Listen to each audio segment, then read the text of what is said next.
I think that's a fair statement. Well, I would tend to agree, and it's ironic that that came from Edwin Meese. I would just like to say that I want to follow up on the two instances that you did note that were declined by the Department of Justice. But I think that the Pima, Arizona case, where I think that the facts as alleged were that people who were noted anti-immigrant activists were openly carrying weapons. I think they had maybe even handmade badges or something like that, and were videotaping and following Latino voters in Tucson, Arizona. That was one in 2006. And then you talked about the Mississippi investigation, where I think people were visiting elderly people in their homes, and officials of the people who said they were officials of the government.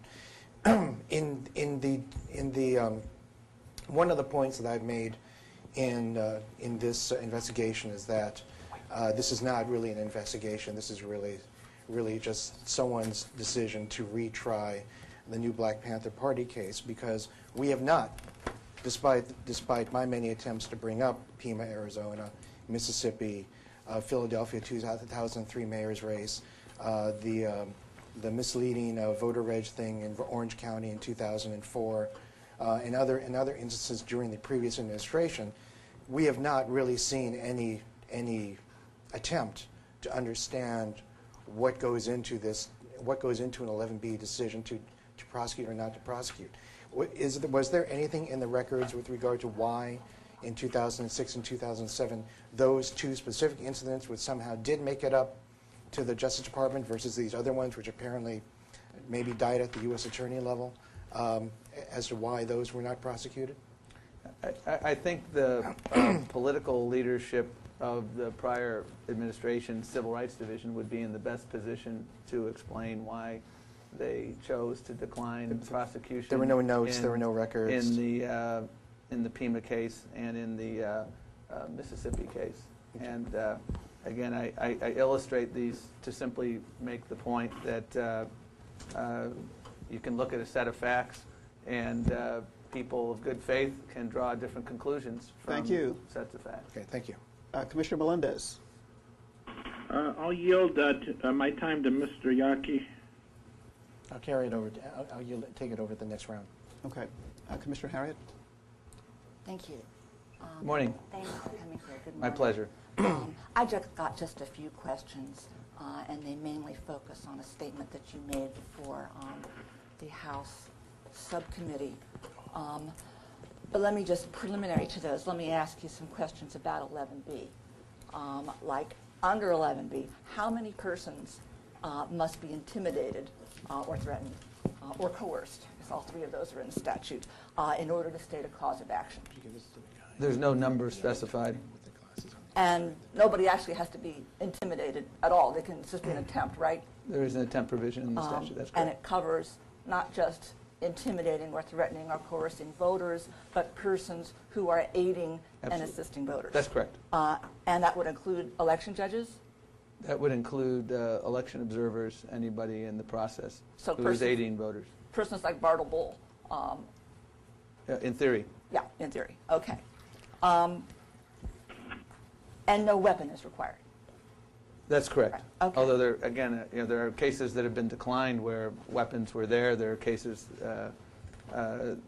such as this where we sought an injunction against the person with the weapon.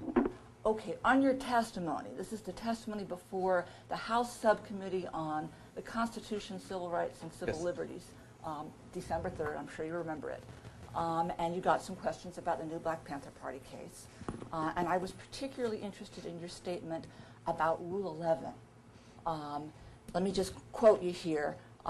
You said, in the Third Circuit, the law is that if you're going to seek a default judgment, you need to be able to represent to the court. There's a rule, Rule 11, that requires you to be able to represent to the court that the charges you are putting forth are charges that are supported by the facts and the evidence. I take it you're referring to Rule 11 of the Federal Rules of Civil Procedure. There's actually local rules in the District Court of Philadelphia, as I understand it, of Pennsylvania, as well as the law of the circuit, which says that even in a default judgment context, in order to establish liability and therefore get the judgment, you have to demonstrate that you can establish all of the elements of the offense. So Rule 11 is part of it, but not all of it. So you are talking about Rule 11 of the Federal Rules of Civil Procedure. But Is that right? one of many, again, as I understand it, there's a local rule in Pennsylvania pertaining to default judgments, and then the law of the Third Circuit, as I understand it, so that it's not simply Rule 11 that is what guides this. There's a number of principles which stand for the proposition that even when you're seeking a default judgment, you need to establish. Let's stick to Rule 11 first here, and we'll go on to the rest. Oh, I'm happy to stick to Rule 11, but I can tell you the analysis that was made by the division let's take it a step was. at a time. But again, start with Rule 11. Okay, but the analysis And that the we're talking decision about a rule- conducted come on, was guided. no, If I no, could no, finish, no, the analysis. I'm asking the questions. Okay. Well, Okay. if I could finish answer, you've asked a question. No, what I I'm asked not you allowed is, to. are you talking about Federal Rule of Civil Procedure, Right. Rule 11? And my answer you said that you was- were talking about more than one, and I want to talk about Rule 11 first. If you would like to talk about Rule 11, I'm happy to talk about Rule 11. Okay. Are you making the point that this case was frivolous in its filing? No, I'm not. Okay. Are you making the case that it's frivolous in any way? No. Okay, so it's not, you're making the point simply that the accusations must be backed with evidence.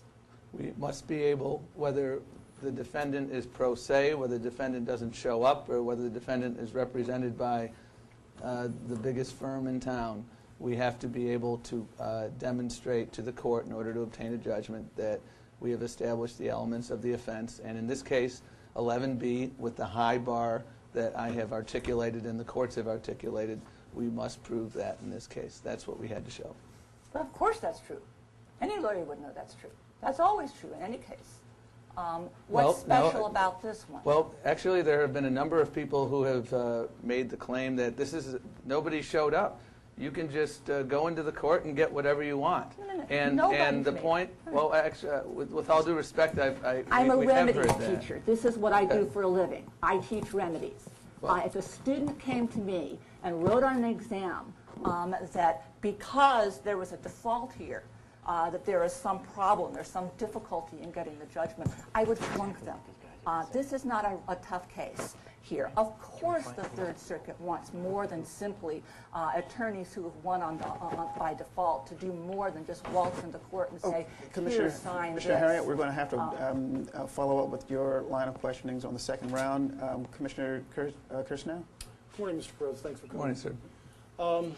Do you agree with Commissioner or Vice Chair Thurmstrom that 11B is a minor provision?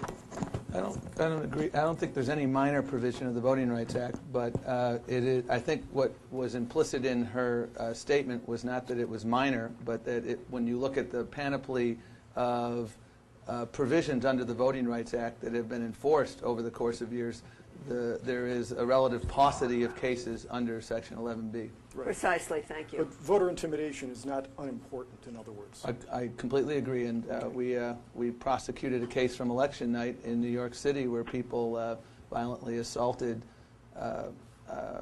folks in outside of New York City because they had because President Obama had been elected. April 28th of 2009, the department informed the defendants of the case that it was prepared to file filed for default judgment by May 1. However, on May 1, the department filed for an extension of 15 days instead of going forward. What happened between April 28th and May 1 to cause the department to reconsider its position in this matter? We frequently have done so in a number of cases in the last few weeks. You are analyzing the evidence and figuring out if the evidence supports the charges, and the acting assistant attorney general concluded that she needed more time to make that judgment.